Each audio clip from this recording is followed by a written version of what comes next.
بسم الله الرحمن الرحيم الحمد لله وحده وبه نستعينه ونستغفره ونعوذ بالله من شرور أنفسنا ومن سيئات أعمالنا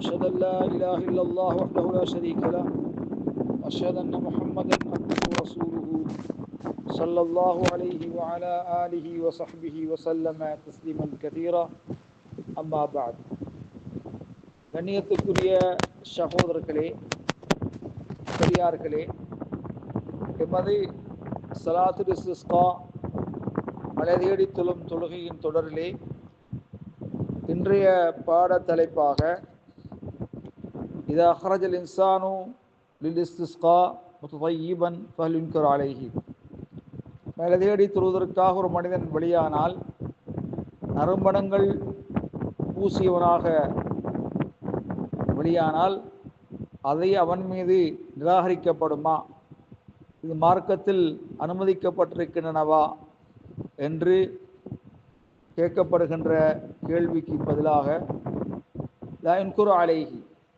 யாராவது மனத்திரவியங்கள் பூசி வந்தால் அதை அவர் மீது நிராகரிக்கப்பட மாட்டாது. ஏனென்றால் என்ன நபிய ஸல்லல்லாஹு அலைஹி வஸல்லம் கான் யுஹிப்பு தீப, நபி அலைஹிஸ்ஸலாத்து வஸ்ஸலாம் அவர்கள் நறுமணத்தை விரும்பக்கூடியவர்களாக இருந்தார்கள். இஹ்ராமுடைய வேளையிலே தான் நறுமணம் பூசுவது தடை செய்யப்பட்டிருக்கிறது. அது தவிர்ந்த மற்ற சந்தர்ப்பங்களிலே நறுமணம் பூசுவது மார்க்கத்தில் தடை இல்லை, நபிகளாருடைய விருப்பத்துக்குரிய ஒரு செயல். சில உலமாக்களுடைய கருத்தின்படி இதா ஹரஜல் இஸ்திஸ்கா லா யத்தய்யபு, ஒரு மனிதன் வலதேடி தொழுவதற்காக வெளியானால் அவன் நறுமணங்கள் பூச மாட்டான் என்று சில உலமாக்கள் கூறியிருப்பதற்கு லா தலீல அலைஹி, அதற்கு எந்த விதமான ஆதாரம் கிடையாது.